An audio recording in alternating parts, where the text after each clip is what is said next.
So you've spoken about the situation in Aleppo and in Syria in general, that obviously it was impossible to stay safe. And at what point did you decide to leave Syria? Actually, after my third arrest, it was my decision just to leave the country, because after my third arrest, it was, for me at the very beginning, it was, that's the last one, and I'm gonna stay there. I won't go out again. And by miracle, like, it's just, just to show you an idea about how corrupted my system in Syria is, that I went in, been arrested for the third time, and they know that I've been for the same reason, for the, your opposition, and you still doing the things after two arrests, so that's it for you.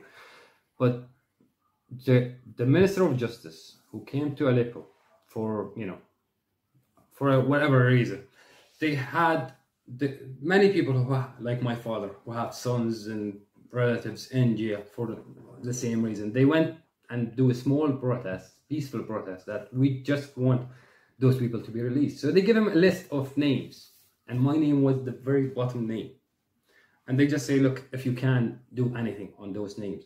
So what he did, without even thinking what there could be somebody who kills someone else, like he murdered somebody in that list, but he didn't care. He just took 35 names and he said, release those.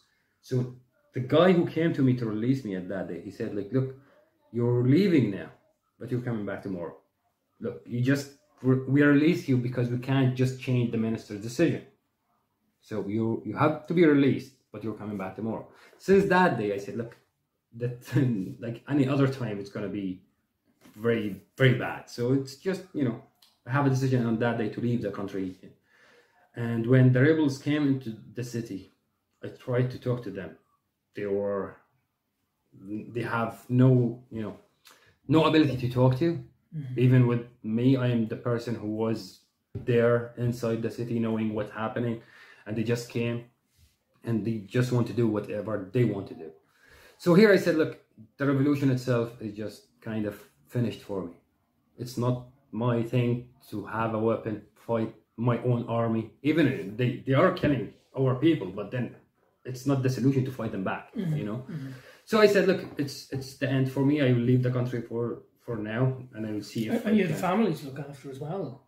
Yeah, at that time, it's just my parents. Mm-hmm. I wasn't married at that point. Like, I was planning to get married at that time. I was engaged, mm-hmm. And I said, look, the end of it is here. I can't do anything else in this country. So, and even it's risk for me if I have been arrested. If they just knows me, if any guard who knows me, he sees me in the street, he will catch me and he'll take me back, and then I'm gone. It's gone for me. So I said, look, it's the end. I'll try my luck outside. So I take my way. I went to Lebanon.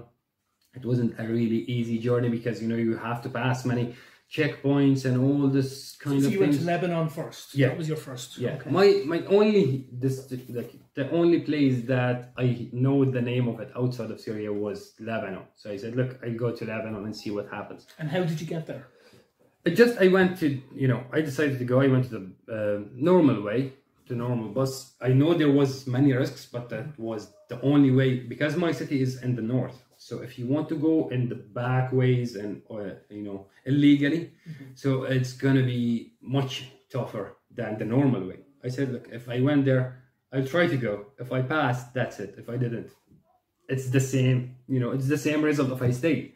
So let me try my luck and try to go. So I went there. My name wasn't public to all the centers, the all checkpoints. They don't have my name yet. I went there, nobody talked to me. They just say, do you have an ID? Do you have what you're doing? Where are you living? All this silly questions. So I passed, actually, and that day. I passed to Lebanon. In Lebanon itself, I was going there, honestly, I didn't even have a hotel booking or where I'm going to sleep or whatever will happen there. I don't know. I don't know the country. I just went there. Okay, I'm in the street. So what should I do now? That was like because when you're going there, my idea is mostly I want to reach it. So there's no point about thinking what's going to happen there, Mm-hmm. So my thinking is, okay, let me go and see what will happen on the way. And did a lot of Syrians go to Lebanon? Yes. Okay. There's especially of, you know, from Aleppo, it was very little number of people from Aleppo, because Aleppo is in the north, it's closer to Turkey. Why? I don't know why I didn't go to Turkey at that time, because, you know, I don't know Turkey at all. I didn't know the language. At least in Lebanon, I know the language. So, but there's many Syrians from other cities like Homs and Hama, which is very close to the Lebanon, close to that country. So there's around, at that time, there was around 1 million. By 2014, it was 2 million people in Lebanon itself. Wow. And were there any refugee camps there? No. Or? No. No. Like, as I said, I went there and I have no clue what's going to happen there. And even when I went there, I'm Syrian. They allowed me to go in. I went in. Okay, what to do now?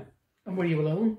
Yes, I was alone. At that time, I was just by myself. And what happened next? And what led to, I suppose, the sequence of events that led from that to you coming to Ireland? Okay, so what happens is I went to Lebanon. I started taking my way to find a job, to find a place to stay. You know, I said, look, this is the country where I'm going to be for the rest of my life, because I won't come back to Syria. I have no ideas about, you know, going to Europe, or even, I never even think about it. So I stayed there. I rented a house. I started working. It was very hard, you know. In Lebanon, the situation was very hard because, you know, because you are Syrians, like your wage would be half as much as for equivalent Lebanese. So my wage was, like, just for an example, it was $800 a month. Like, I was paying $400 for the rent and $400 for everything else. So I built myself. When I was alone, I stayed in, you know, in a place that was owned by the Syrian army when the Syrian army was in Lebanon, and they leave it, but it stays with unattended. So I went into that empty building. I tried to get up for a little bit, one room for me, and that's it. I was going from the back door. So I didn't pay the rent for the very first few months, to, you know, just to save some money, and then, you know, to have a start. So there was no chance for a start. So I said, look, okay, let's get married and see what happens. So at that point, your partner had joined you. Yeah, like my wife now, we were still in contact, and she went also to Lebanon, for her sister was living there. We get married in 2013 in Lebanon, and yeah, then we start, you know, living there, normal life. It's very hard to struggle in Lebanon, and, you know, to find your way to get enough money to leave. The basics, just to find the basics, was too hard, because there's no help from any organization. There's no camps. There's nothing to help. Just you are on your own. So me and my wife at that time, we said, look, I'm working. She's trying to find small jobs here and there, because she's Syrian, so there's no preference for her. And then she gets pregnant.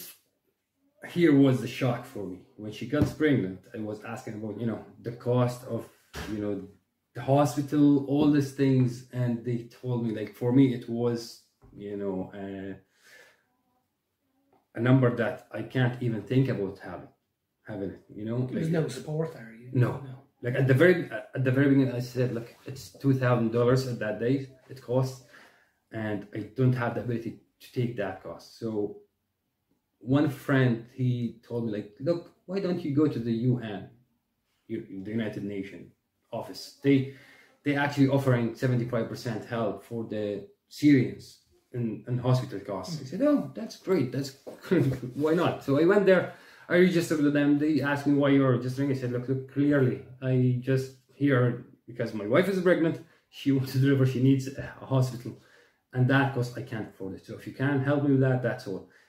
So then it was the beginning of the story of moving to Ireland. What happened is that the lady who interviewed me at the very beginning at the registration, she at the very beginning, it was a funny thing happened that she was talking to somebody outside, and she said, look, they are only a couple, they'll take 10-15 minutes, I'll finish, I'll come to you. When we went in, she was closing the door. She asked me, have you been arrested in Syria? I said, yes, 3 times. She was shocked. She went to the phone. She said, look, it's going to be 2 hours. And she closed the phone. And then at the end, she said, look, why are you staying here? Because also in Lebanon, it wasn't really safe for me as Syrian from the opposition side of the Syrians, because there's a big party in Lebanon who's supporting the government, on the ground. They send soldiers from them to help the government. So she says, like, it's really risky to stay here, because the Syrian intelligence, whenever they remember your name, they just send it to Lebanon, they bring you directly. I said, do I have other solutions? Like, the only solution was to staying in Lebanon. I have no clue what to do, So she offered me to travel, to go out of Lebanon. I said, that's going to be brilliant. Why not? So after a few interviews, they interviewed me a few times, and they asked me, like, if you have any relatives outside of Syria or Lebanon. I said, yes, I have relatives in Ireland. So they prefer Ireland. They sent my file to Ireland, checked everything, they interviewed me. Who did you have in Ireland at the time? My sister-in-law. Okay. My sister-in-law she's living here since 2000. Okay. Yeah. Okay. So you had a connection to the country. Yeah, you have a connection here. So they said, we prefer to be in the place where you have connections. So they send my file to Ireland, and they say, like, if you can, take him. And that time, Ireland was, planning to have a program, refugees, to bring them here, Syrians especially.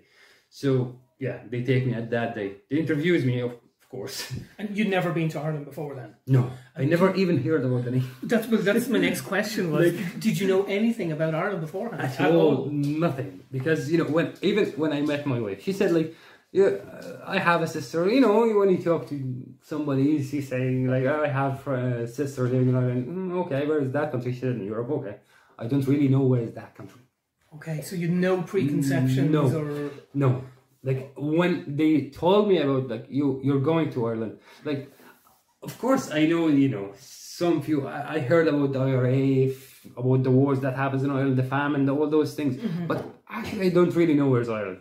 Okay. Well, I studied in my country, I was reading before, but actually where is Ireland and what's the story, how Ireland is, I didn't have a clue. But when they told me about it, then I started, like, okay, this is a country where I'm going to live, so I have to know many things. So I started, reading about it a little bit until I came here in 2014. And you had some English at that point already? Or I had the really, really, really basics. So, like, for instance, I was in college for the first year. I have a subject, English subject. I went to exam 10 times and I failed. So my English was terrible. Really terrible. You can't see now, like, it's still not that good. But but it was, my English was terrible. And when I came here, the very beginning, I was using an interpreter for anything. The only thing that I know is how much, and this is the money. That's it. That's all I know in English. So yeah, I improve it here, actually, in Ireland. And did you take lessons here, or? The very, very beginning, the first 6 months, there was a lessons, but it was very basic lessons. It wasn't, very organized. It's just somebody who helping in a few things, just to know how to talk, general things. It wasn't a proper course.